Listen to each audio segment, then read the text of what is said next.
All right, 97.7 Outlaw Radio FM listeners, you already know what time it is. We got the one, the only, the Bay Area hip hop legend, the man himself, Be Legit, live on the line. How are you doing this evening? What's going on? What's going on, man? How you doing? I'm doing great, man. I'm doing great. I hope everything is all well with yourself out in California, man. You most definitely can't complain with those palm trees. Yeah, but it's hard to see the palm trees when they got the stay at home order. They try to keep us inside, but we good. We good. It's the same thing down here, legit. We got a 28-day lockdown, so best thing to do is probably just stay busy.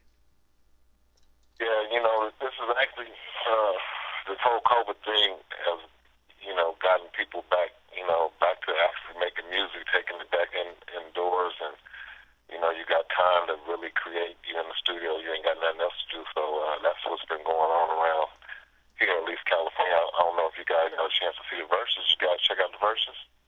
I did actually, yes. I actually caught the tail end of it because I had an interview on the station, but I went back and watched it, and I gotta say, I did not know that yourself and your cousin and Too Short actually dropped a record right after that versus battle. I was not expecting that. Yeah, I think that's kind of like what's going on with the new game right now. Like if you got a release coming out or a release that's coming out, they kind of like do the verses and then the release come out after the verses.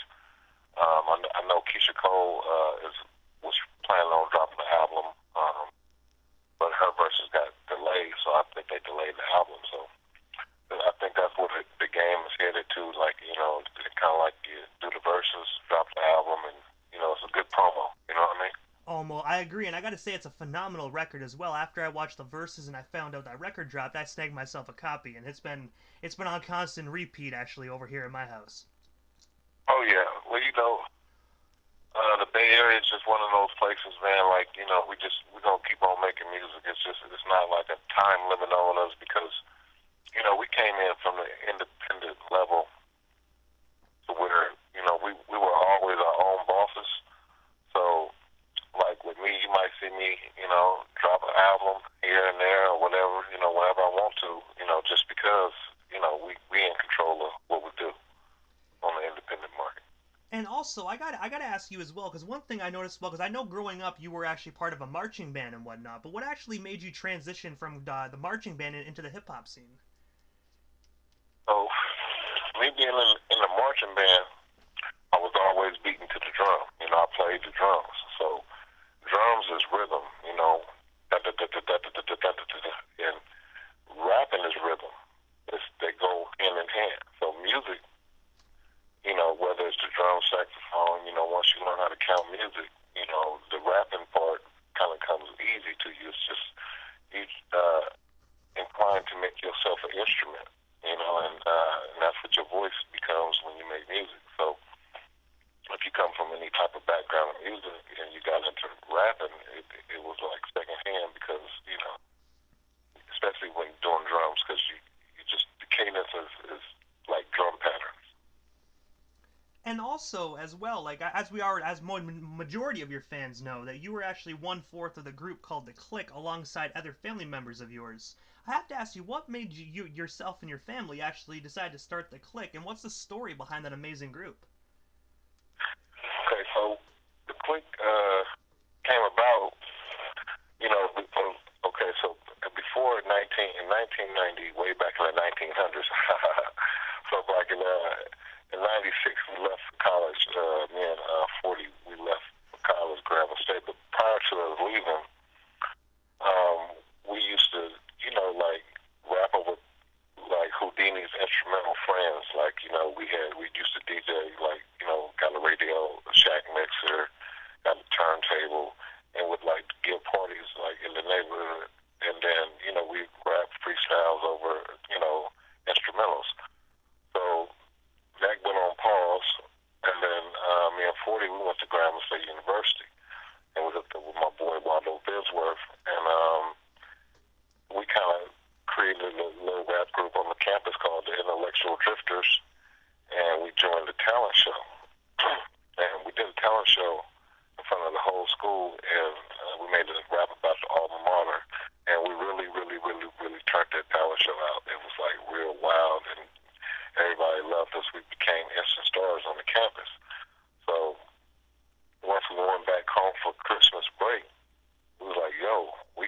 studio, we got to figure out how to form a rap group and include, Sugar and D-Shot.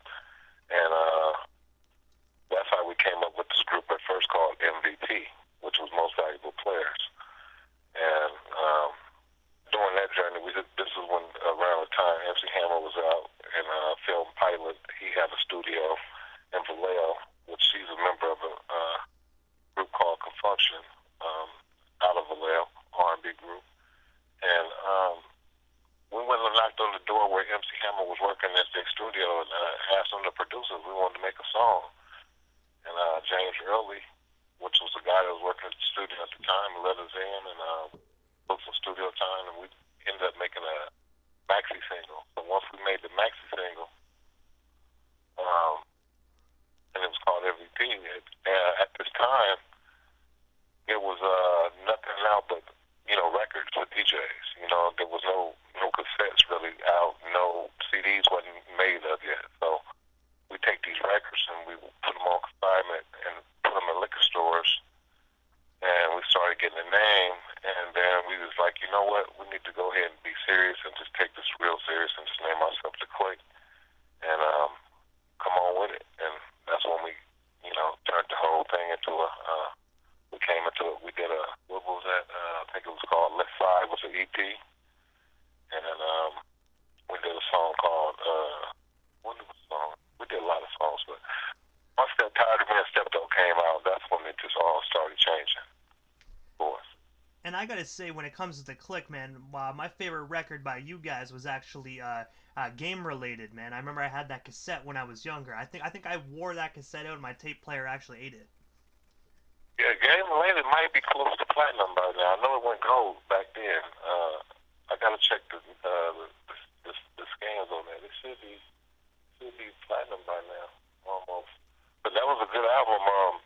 We had collabed with Roger Troutman on that album. We had actually got a chance to go work with him up in Dayton, Ohio, in his own studio.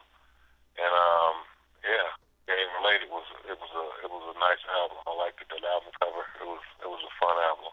And most definitely, I gotta say quickly, rest in paradise to Roger as well, man. Such a talented soul, gone way too soon. Right. Yeah, man. It's just like, his work ethic and, getting to know him and seeing what kind of guy he was, he was an amazing guy. He was talented, like, very like a genius, when it came to music, and especially what he did.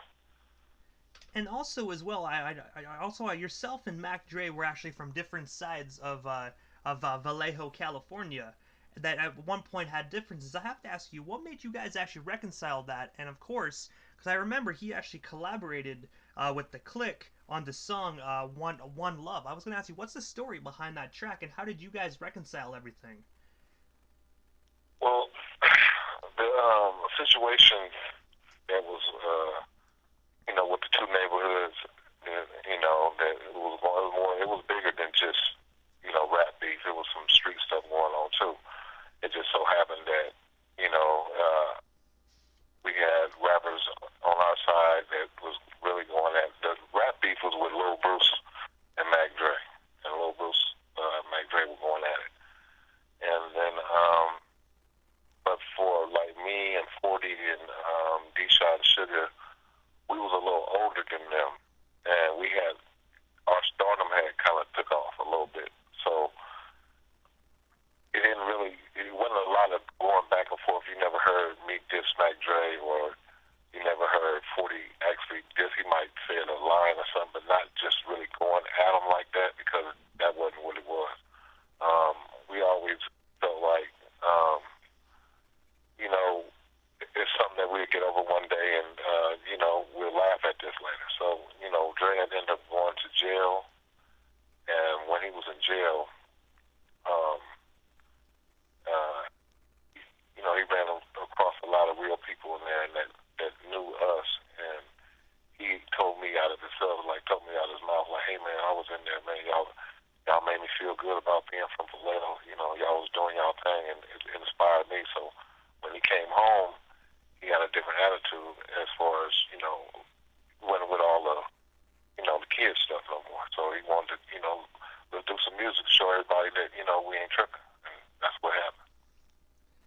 also, one of my favorite solo records by you is actually called The Hemp Museum. I have to ask you, what was the story behind that amazing record that you dropped November 26th of 1996?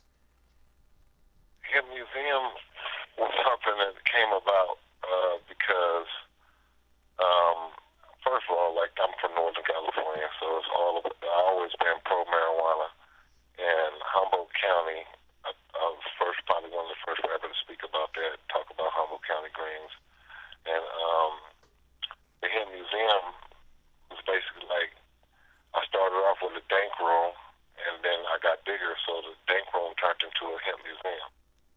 So, and it's just a place where, you know, a imaginary place in my head where we all kick it, come through, you know, and have a good time. And, you know, I just made it a fun song, you know. And Have your bag, let's get key, yeah, all that. We're going to the Hemp Museum, we're going to have some fun and, you know, kick back and hang out.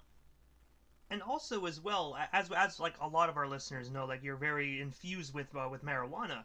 And I know that now that California has actually legal marijuana. I was going to ask you, like, how do you feel about it being legalized? Like, do you wish they wouldn't have like had the government come in, or did you actually like the fact that now that it's legalized that you can smoke anywhere you want?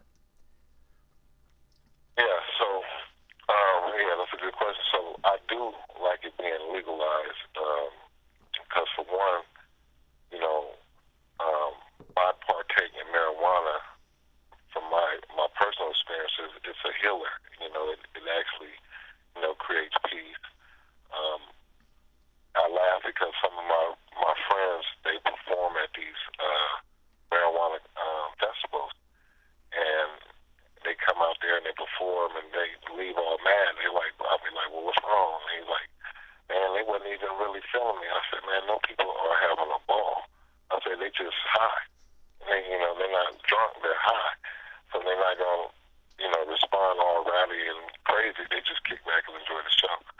So, with that being said, them legalizing it, more people can mellow out, you know, more people can, you know, they don't have to drink alcohol and get aggressive. They can just have a joint and chill because it don't be violence. It don't, a lot of stuff don't happen at those type of events. And it's also actually medicine for people who don't want to take pharmaceutical prescription pills and want to try another holistic alternative with marijuana. It fights a lot of different diseases and health problems. So it being legal, yes, I'm 110% for it. Not just for the high factor, but mainly for the healing factor.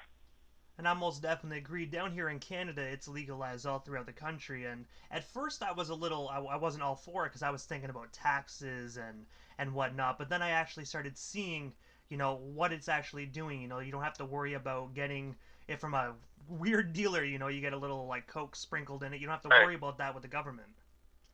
Right, you don't have to go in the alleys, and then you know what I'm saying, you can be you know, allow you to, you know, safe environment to get your meds, and, you know, it's more than just marijuana, you know, when you're dealing with a dispensary, because I actually own a dispensary out here, and when you're dealing with it, you know, you got CBD products, you got your edibles, you got oils, you got ointments and stuff that you can rub on joints.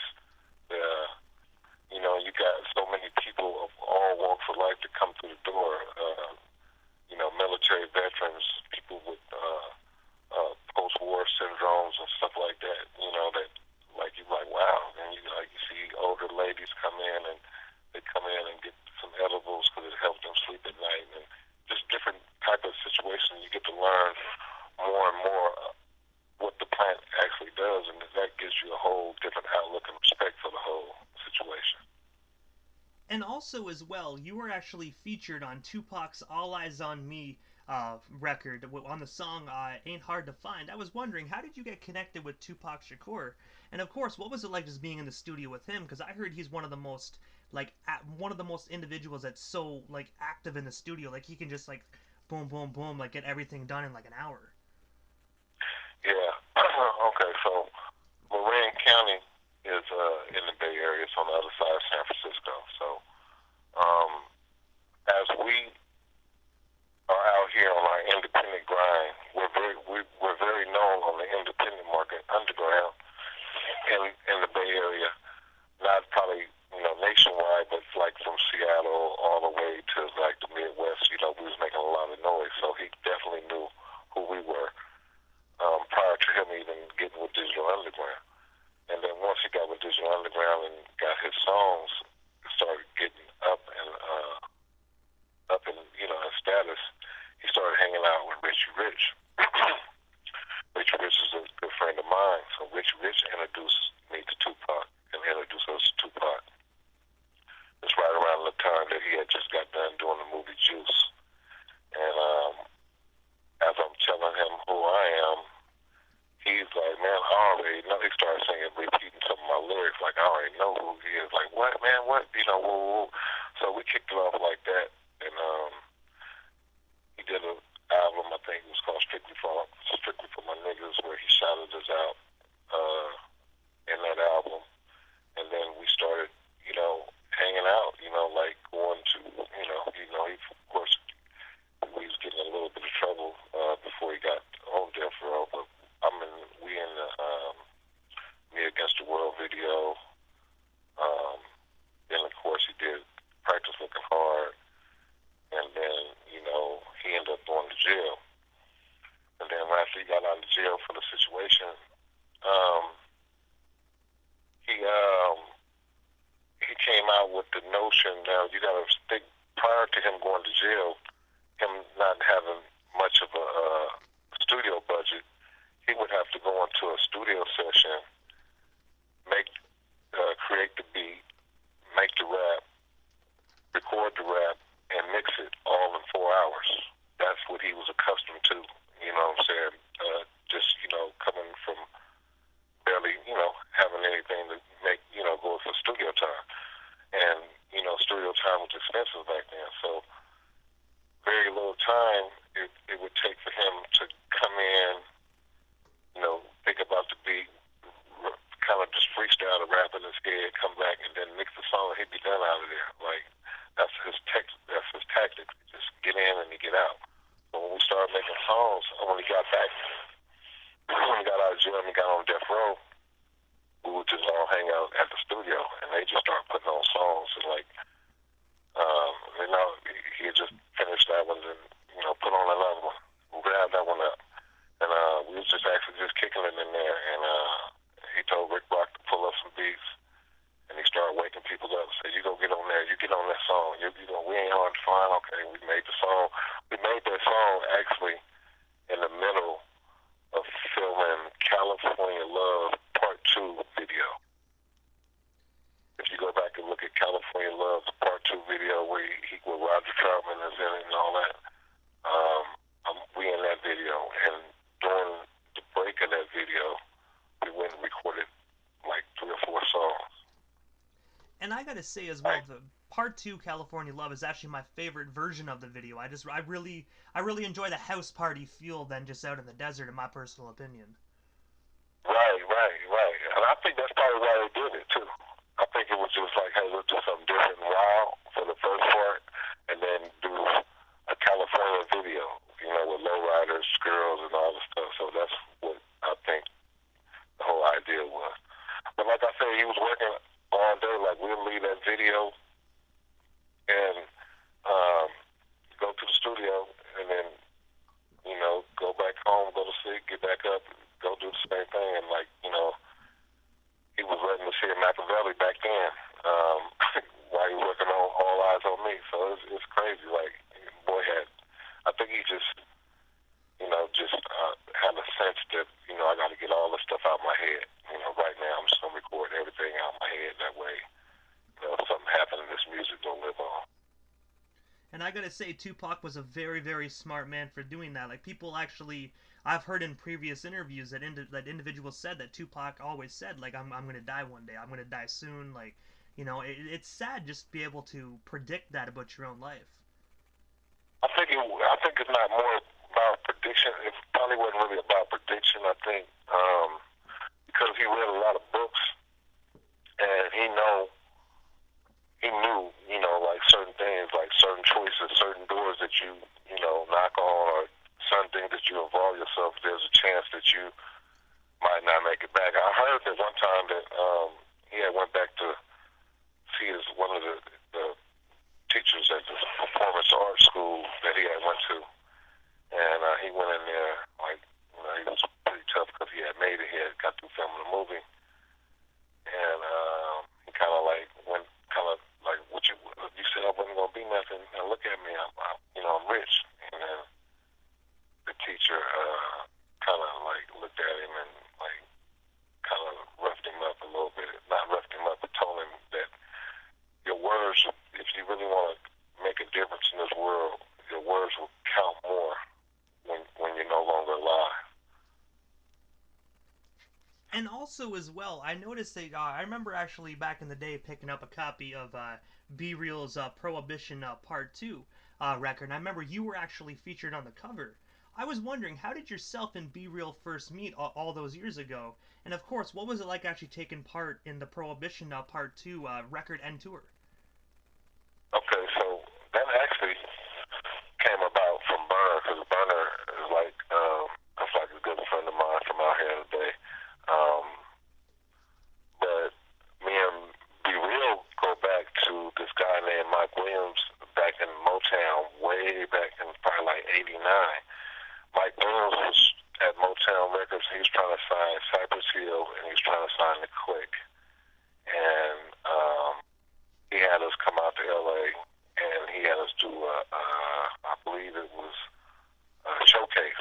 We did a showcase back then, and Ice-T was hosting it and everything, and he was showcasing as an artist that was getting ready to get signed on Motown.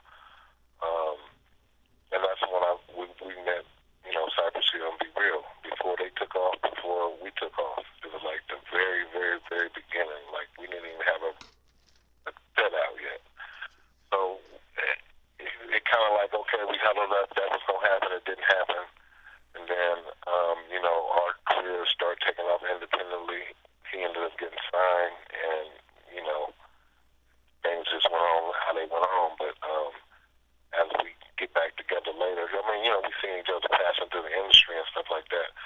But it was like, you know, we never did no music together. Okay, you know what? They got an album coming out. We want to get you on it. Me, you, and such. Like, okay, cool, shoot the thing. So that's how that came about. You know what I mean? And I gotta say, you know, just chopping it up with B Real and being able to work with him must have been really cool as well, because I know he's also very marijuana enthused as well. Like, he really loves his marijuana, just like yourself.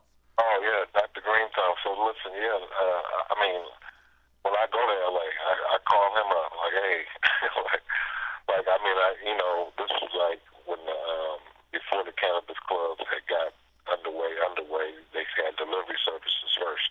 So I knew he would be the only one that would be smoking in my caliber of quality. So I hit him up all the time when I get to LA and like, what you got and who you got, and he hit me up with his Dr. Green Thumb service back then. Now he got, you know, the actual clubs, but back then it was just a service. But yeah, he's always gonna be plugged there with the top grain, the top high quality. You know, Be Real is like his name, Be Real. And I remember as well, I think it was a couple years back, you actually did, I think it was kind of like an interview, but it was more like a conversation, just chopping it up. But yourself and Dr. Green Thumb, Be Real, was actually inside a lowrider, and you were hotboxing it, man. I gotta say, I was just watching that, and I felt like I was getting high. Yeah. We was going in that hotbox machine, you know what I'm saying? That's a tradition that he liked to do, but that's what we do. You know, we out here in California, and you know, that's like, you know, that's what we do. And also, in 2018, yourself, along with your cousin E40, released a record titled Connected and Respected. I was wondering if you can tell our listeners a bit more about that project, and of course, where can we actually snag ourselves a copy?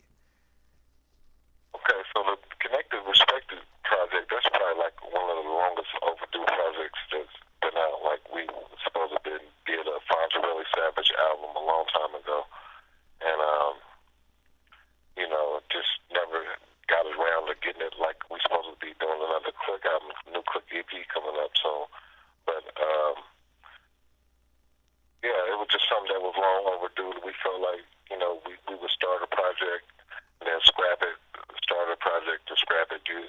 you hear the songs would come out, but they'd probably come out on an E40 album or one of my solo albums. But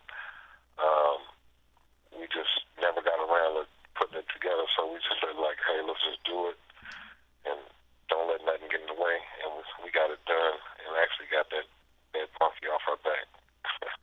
So now we got to go ahead and close them out with another Clique album because that's just something that the fans want to hear. I actually interviewed Sugar T not too long ago, and she was actually kind of dropping a little bit of hints pertaining to a Clique record. She never said very much, but it's understandable. You guys can't let too many cats out of the bag. But myself, as a fan, I'm really looking forward to a new Clique record. Yeah, it's something that does have to be introduced to the to the millenniums, the younger generation, because they probably don't know. A lot of people don't know about it, about the Clique and where E40, the whole little thing started. They just know what's going on with new music, but that's something that that has to be brought to the forefront. Just for the fans of the Clique, Clique fans, the original ones that started everything. They want to hear from them again. So, hip hop is just one of them situations where, if you still do it and you still love it, then, rock on, And I have to ask you, Be Legit, what is next for you? Is there anything I missed during this interview? Any new projects that you want to promote? We still have you here live on the Canadian airwaves? Well, yeah, I mean, I'm always working. I got my Block Movement label. I'm working on 3 different projects right now. So I'm gonna work on. I have some stuff that's been stuck in my computer for a while that has to come out. It's too good to just let it sit there. So I'm doing another Throw Block Music. I did Throw Block Music 1. I'm just gonna be Throw Block Music 2, which is gonna consist of music that I did through my career that never came out. Then I'm gonna drop a brand new album, 2021. Then also one for the Block Movement team, which is, we got King Saito, Taji Spitz, and Aki Aki. So we got a lot of stuff coming up for the Block Movement. Stick with it. And so, sorry about that, Be Legit. My apologies. Yeah. But Be Legit, this is the time in the interview that I give a chance for the individual that comes on the radio station. Just a chance to give shoutouts to whomever they want to give shoutouts to. And of course, your social media handles. That way our listeners can follow you and stay updated on everything Be Legit if they're not already doing so. Okay, well, you can reach me. You can check me out on my IG. It's gonna be Legit72. It's Be Legit72. Yeah, that's what you want to get on my Instagram. That's where you're gonna find it, and then you can follow my Block Movement Records IG too. And yeah, if you're ever in California, interested in some Bila brand products or Bila brand marijuana, you can check out the Hip Hop Station. And yeah, that's pretty much it. And I was going to say, first and foremost, Legit, thank you so much for years of amazing music. I grew up listening to your solo career and also the Clique as well, and your records most definitely made some positive influences on my life growing up, so thank you so much for just, making a positive impact on me hip-hop wise, man. I greatly appreciate that, and I'm looking forward to brand new projects in the future as well.